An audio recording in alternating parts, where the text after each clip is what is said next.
Halo, ketemu lagi dengan saya ya, Adi Botak. Salam kupas tuntas segala masalah tentang cuca hijau ya, di bengkel cuca hijau Braja Musti ya. Ketemu lagi dengan saya yang akan berbagi-bagi pengetahuan tentang segala masalah di cuca hijau ya. Nah, kali ini kebetulan malam-malam ini ada kedatangan tamu ya. Dari mana, Mas? Dari Pagedangan BSD. Rian ya. Rian dari Pagedangan BSD. Ini malam-malam datang lah ya untuk pengen sharing-sharing nih tentang ya tukar pikiran lah tentang cuca hijau ya gitu. Apa yang mau ditanyakan? Mau nanya bagaimana sih keseharian perawatan cuca hijau dalam bentuk power dari Mas Adi sendiri? Jadi kita bisa lihat langsung ya. Ini ya perawatan bentuk power itu seperti ini. Burung cuma ditaruh seperti ini, cuma disekat-sekat aja seperti ini ya. Hanya makan aja, dan setiap harinya itu dia diganti airnya ya, airnya itu diganti. Nah terus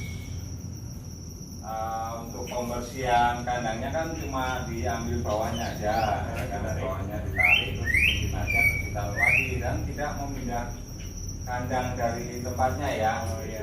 Jadi cuma pemberian pakan itu untuk perawatan bentuk power. Untuk tahap awal itu jor jangkrik dia ya,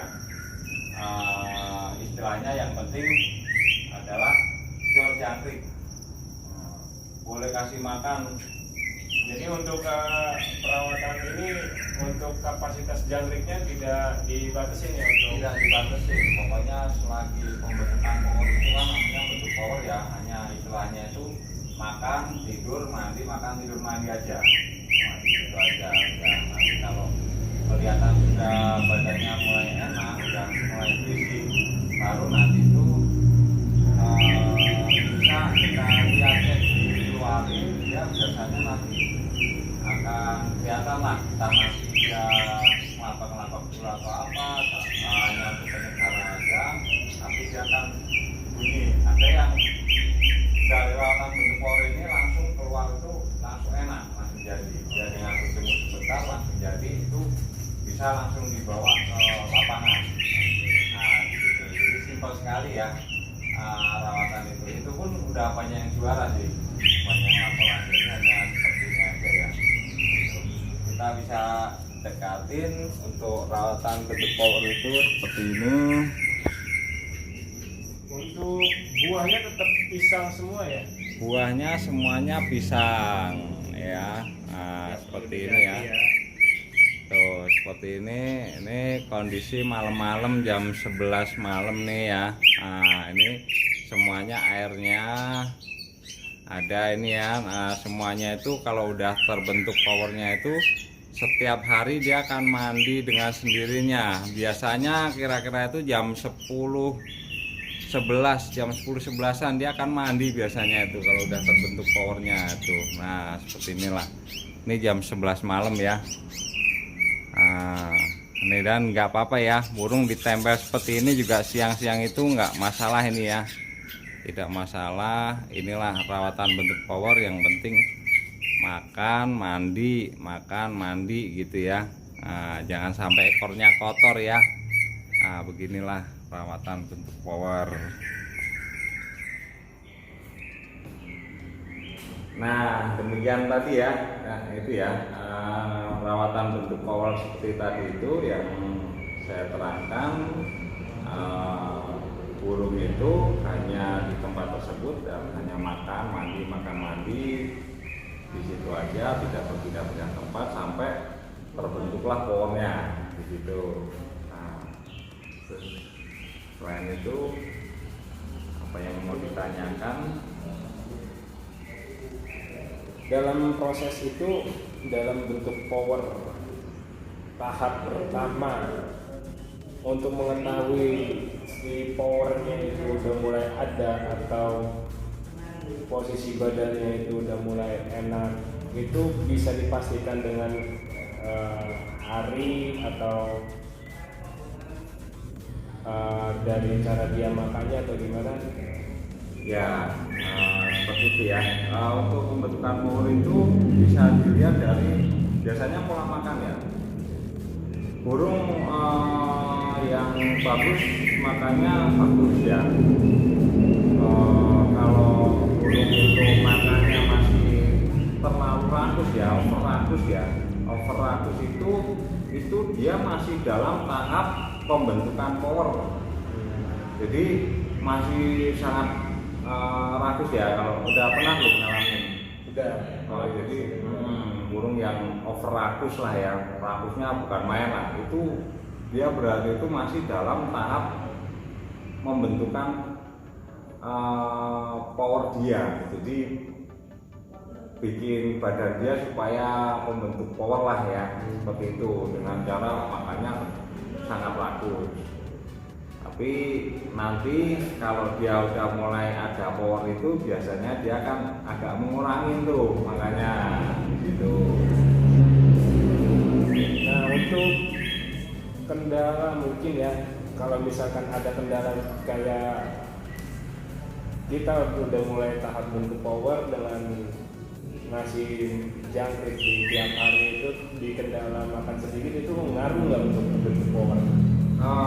Di sedikit itu tergantung ya, tergantung itu maksudnya gini, kalau terlalu sedikit ya nggak bagus juga.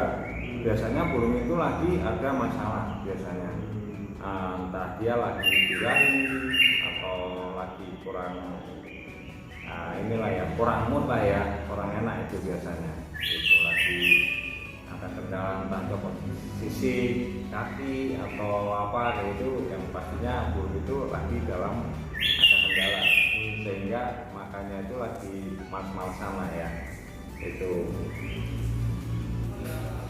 Cuma normalnya itu untuk makan itu ya normal ya, jangan nggak satu, kalau satu aja dia udah ogah-ogahan itu nggak normal.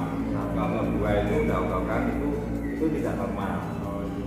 Ya kalau normalnya itu ya di atas 3, maksudnya sekali pemberian makan. Kalau kan ada yang makannya itu banyak ya,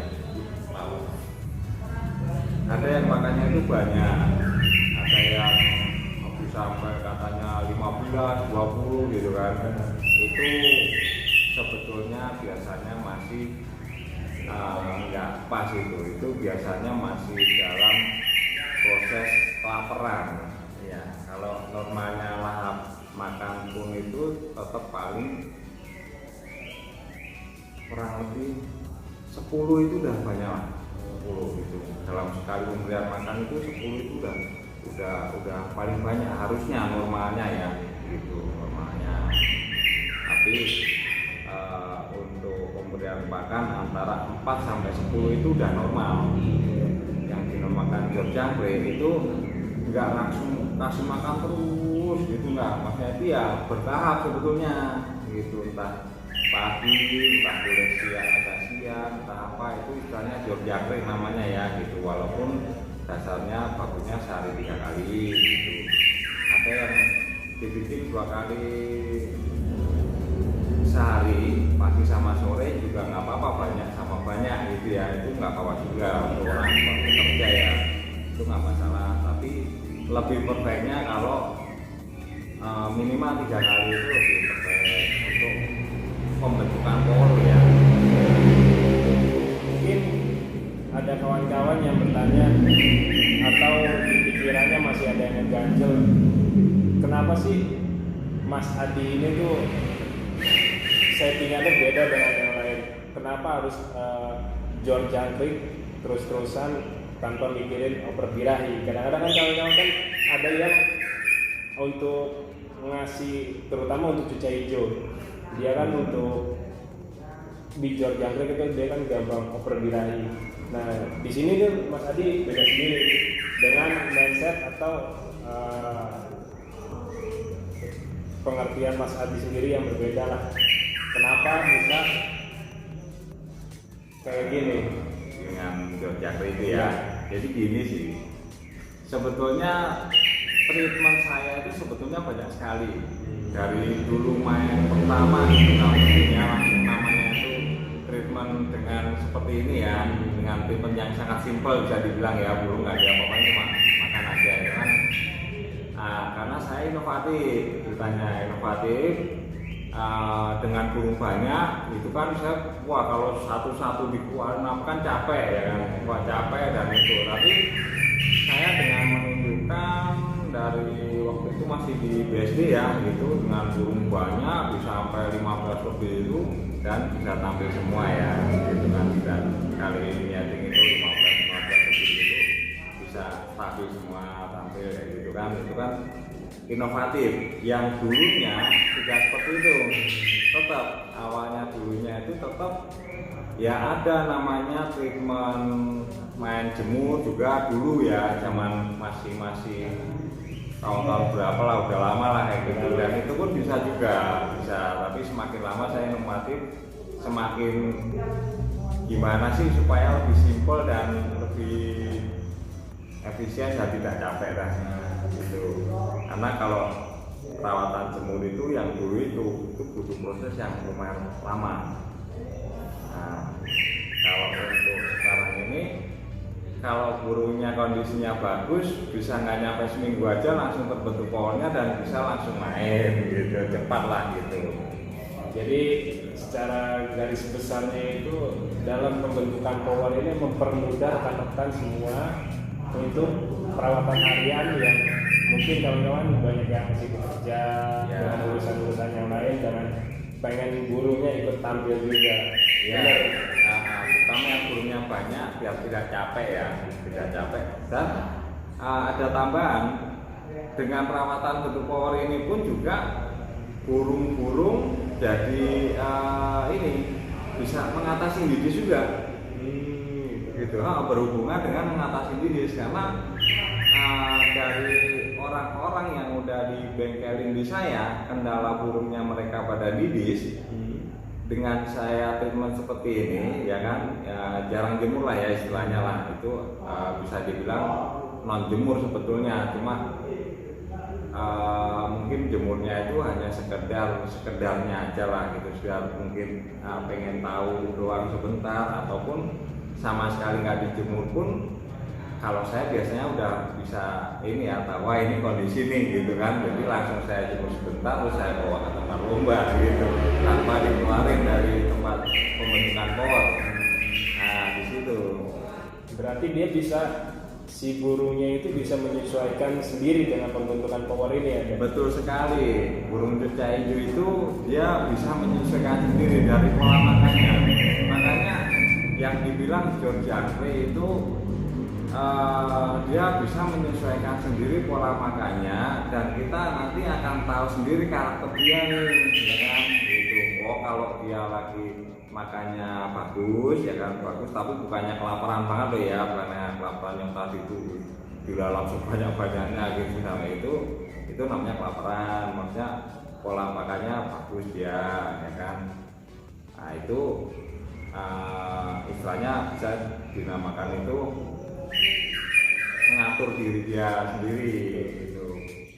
Bahkan nanti dia saat birahi, saat nggak biar makan pun ya kan, itu sebenarnya udah mengatur dia. Kalau kita udah tahu ya nggak biar makan ini ya burung kurang jalannya gitu kan gitu. Kalau burungnya makannya terlalu lahap banget, supaya inilah yang berlebih lahapnya, burung juga belum ada powernya, masih kurang ya kan. Tapi kalau burung itu sudah makannya udah bagus, udah stabil ya kan, nah itulah kita bisa ngelihat kan gitu, dari kita memberi makannya itu sebetulnya kuncinya. Kira-kira untuk pembentukan power kita tahu dia makannya udah enak itu jangkrik di kisaran berapa? Contoh misalkan dia pertama itu makan misalkan seminggu treatment pertama itu 15 dan keduanya itu apakah bisa berkurang sendiri atau dia kita tambahin lagi sampai misalkan dia 15 itu belum puas. Contohnya memang masih bisa masuk dalam 15 menit kita ngasih. Itu nggak apa-apa. Dikasih 15 pun kalau lebih, kalau mama 15 ya 15 gak sekali ngasih 15 gitu. Terus kalau masih mau kasih aja nggak apa-apa, istilahnya kayak gitu kan. Itu biasanya itulah tadi itu yang saya sebut burung masih dalam tahap kelaparan dia gitu. Kalau normalnya nggak nyampe segitu, normalnya itu masih di bawah 10 lah. Kalau itu berarti dia udah normal tadi. Udah normal. Iya, makanya yang dibilang jor-jangkrik sejor-jornya itu paling berapa lama nggak? Saya rasa itu dari pengalaman saya berapa ini ya 100 lebih ya kayak gitu di kita jor-jangkrik terus belum tentu mau, misalnya hari ini makan 20, besok 20, besok lagi 20 gitu seminggu 2 minggu pasti nanti kesananya berkurang kan. Iya. Jadi intinya itu semua burung yang ngatur diri dia sendiri, benar ya? Sebetulnya burung yang cucai hijau itu yang ngatur dirinya sendiri. Nah, kita tinggal ngeliat nih pola makannya aja, kondisinya itu ya kan, enak enggaknya dari segi makan ya, dari segi makan dia itu bisa kelihatan yang pertama. Nah, di situ. Jadi kawan-kawan nggak perlu khawatir untuk cucai hijaunya berlebihan over birahi, karena kan kita kan udah sedia untuk tempat mandinya dia. Mungkin kalau misalnya betul dia sekali itu, betul. Badannya tiba-tiba panas, dia pun dengan sendirinya bakalan mandi. Iya, Nah, betul sekali. Dia saat dia kurang suka makan ya gitu itu, nanti dengan adanya dia mandi nanti jadi lapar lagi, dia mau makan gitu. Itu air penting untuk penstabilan. Jadi seperti itulah. Nah, untuk cucai hijau itu sebetulnya lain dengan burung-burung lain ya. Dia itu sebenarnya cucai hijau itu bisa mengkondisikan dirinya sendiri. Nah, tinggal kita ngeliat aja kondisinya. Ya kita harus tahu karakter itu burung, kalau lagi makannya stabil ya dia stabil. Nah, kalau lagi itu tadi berlebihan masih tahap burung kelaparan ya berarti dia masih membentukkan power dia. Kalau dia ogah-ogahan makan berarti dia lagi birahi atau istilahnya itu lagi nggak mau tarung lah, istilahnya itu di situ sebetulnya kita bisa tahu. tapi saya pernah ngalamin atau mungkin sering kali ya. Ketika pembentukan power ini saya lebih suka malah burung yang di rumahnya itu ngembung melet.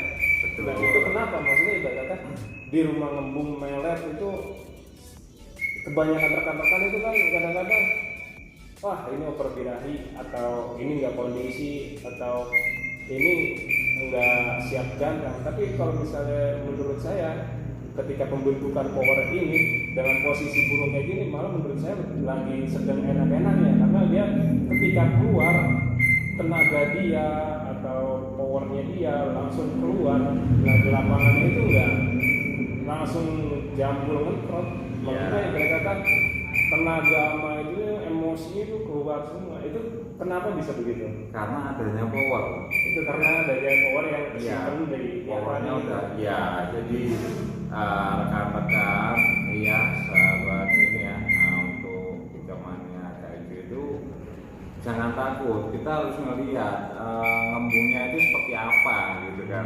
Sama aja ngembungnya itu, ngembung yang kelebihan power ya kan, powernya berlebih kan sampai ngembung, sama ngembung karena diobok-obok itu lain.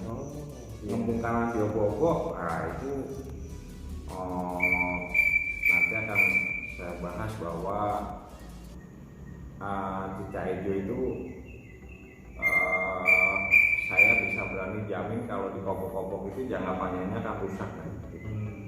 udah pasti saya berani jamin kalau yang minta dikopok-kopok lah ya itu nanti nggak akan beres lah nantinya. Oke.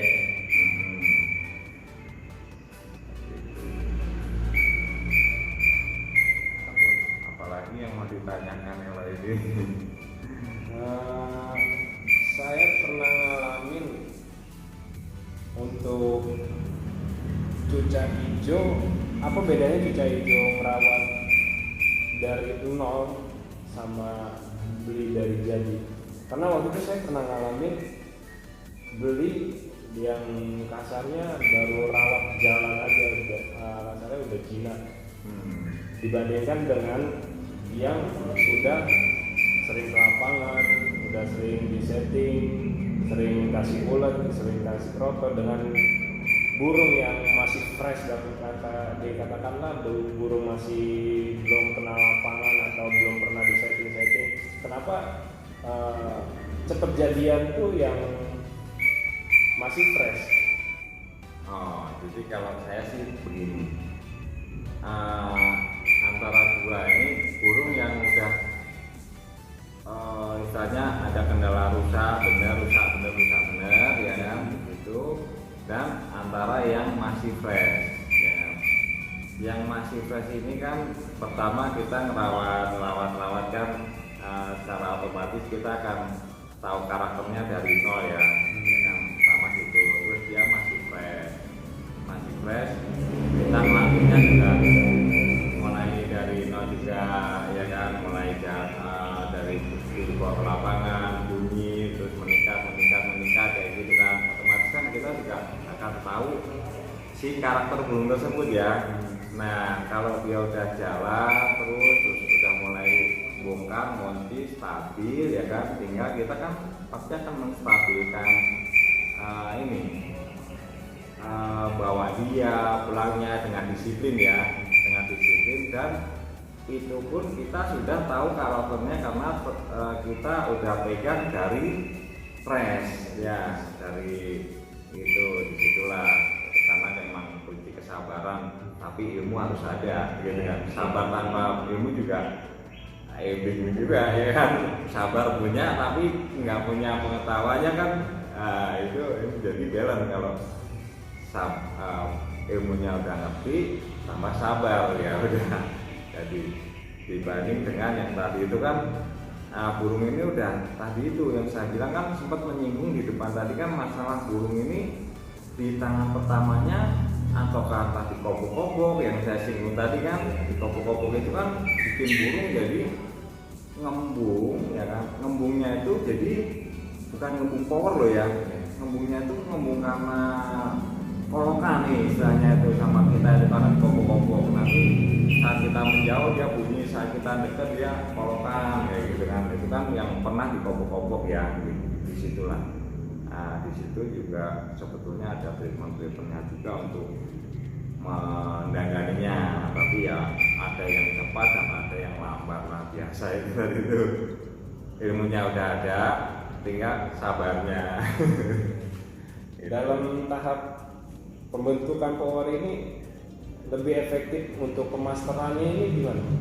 Kalau pemasteran itu sebenarnya nanti saya akan bikinkan konten juga untuk masalah pemasteran yang paling bagus sebetulnya. Cuma karena belum sempat aja ya gitu. Nah, cuma sedikit saya terangkan bahwa pemasteran itu bagus di saat burung lagi emosi. Maksudnya itu lagi bunyi jambu lah gitu, bunyi jambu. Dan adalah kita kan pasti tahu ya yang dibilang emosi itu ada dia hentakan ya gitu, bukan emosi yang berlebih loh ya gitu. Pokoknya dia lagi mengeluarkan bunyi yang ada hentakan itu mau pokoknya bunyinya itu lagi ada kayak pesetan atau apa gitu kan. Itu kita akan pancing dengan suara apa gitu, jadi dia akan latah ngikut ya, kita ganti lagi gitu. Kalau udah bisa ngikut ganti lagi, udah ngikut lagi ganti lagi. Nah itu pemasaran yang bagus seperti itu nanti saya akan jabarkan lagi untuk pemasaran di konten selanjutnya sih Nah, dalam pembentukan power ini, kenapa Mas Hadi itu lebih memilih jangkrik full tanpa ulet Hongkong atau proper? Nah, jadi plus minus masalah ulet Hongkong, plus minus antara proto, plus minus sama jangkrik, saya semuanya udah mencoba semuanya ya. Cuma paling stabil adalah jangkrik, karena kalau jangkrik itu kecil minusnya, sangat kecil, hampir dibilang nggak ada, paling normal lah. Kalau Hongkong itu ada plus minusnya. Plus minusnya itu ya bisa dikatakan versi 50-50. Terus kalau foto itu biasanya orang pakai cendil ya, itu plus minus juga, sama aja 50-50 gitu. Kalau saya terangkat sih panjang lagi sih, jadi untuk menerangkan itu ya di konten selanjutnya ya. Nanti terlalu panjang kayaknya nih, karena ini juga ya kan, tapi ya bosen juga yang nonton ya. Panjang di konten selanjutnya lah ya, next ya.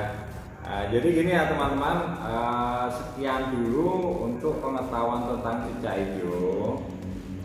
Nanti akan banyak lagi treatment ya kan, trik-trik segala macam mengatasi segala masalah tentang cicak hijau dan pengetahuan tentang cicak hijau ya. Nah, itu nanti ada di konten selanjutnya ya teman-teman ya. Nah, sekian dulu. Jangan lupa like, komen, dan share ya. Jangan lupa ya subscribe ya teman-teman ya. Kita akan majukan terus Hijau Mania cicak hijau. Salam kupas tuntas segala masalah tentang cicak hijau. Have you heard the new song from More Plastic? Well, here goes.